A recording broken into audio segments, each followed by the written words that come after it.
Welcome to Instant Deck Techs. The aim of this series is to give you a short, concise guide on how to build a certain deck. It won't cover every card, but we'll go through all the categories and go over the types of cards needed to make the deck work. Any card mentioned will be down in the description below.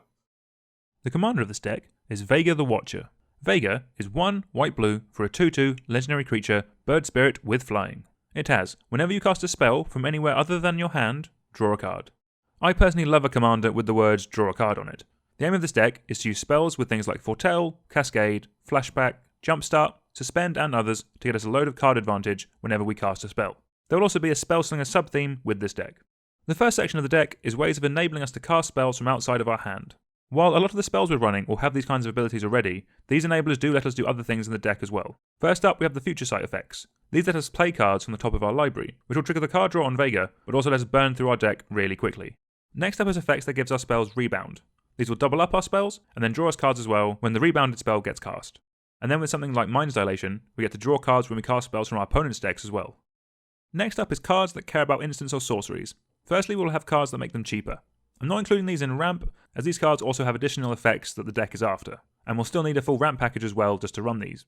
Second up in this section is cards that make us tokens when we play instants or sorceries. One issue in a spellslinger deck is that we can often be beaten down by creature decks, so these will help generate us a healthy amount of chump blockers, that we can also then turn sideways when we decide to win the game. For our interaction, we can run spells that can be cast from alternate places other than our hand, so we're always getting that card draw from Vega. A lot of these cards are actually pretty solid, and all get way better when they have draw a card tacked onto them. I'd want to run at least 8 bits of interaction that can also draw some additional cards.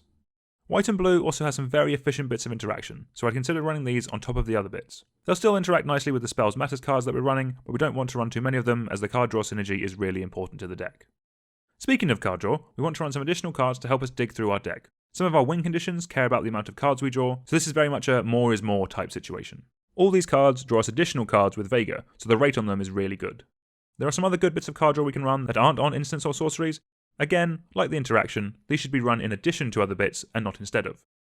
When it comes to ramp, we can run the normal Soul Ring and Signet package with the addition of Mox Tantalite and Lotus Bloom, as they will draw us additional cards when they come off of suspend.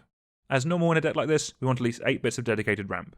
Thought Vessel as well will be very good in the deck due to the large number of cards that we'll be drawing.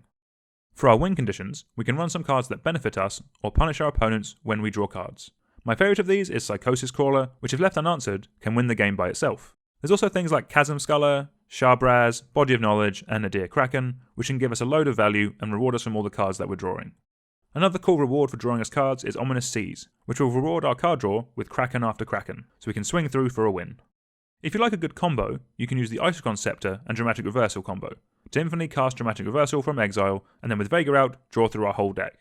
There's a link down in the description to a video that goes over how this combo works.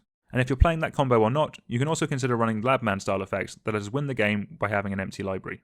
With the combo in this deck, this won't be an issue, but even without it, this deck should churn through the library so much that you can do it the old-fashioned way. You can also just run some big dumb creatures in this deck. Look for ones that play into the strategies that we're running, as sometimes you just need to hit face.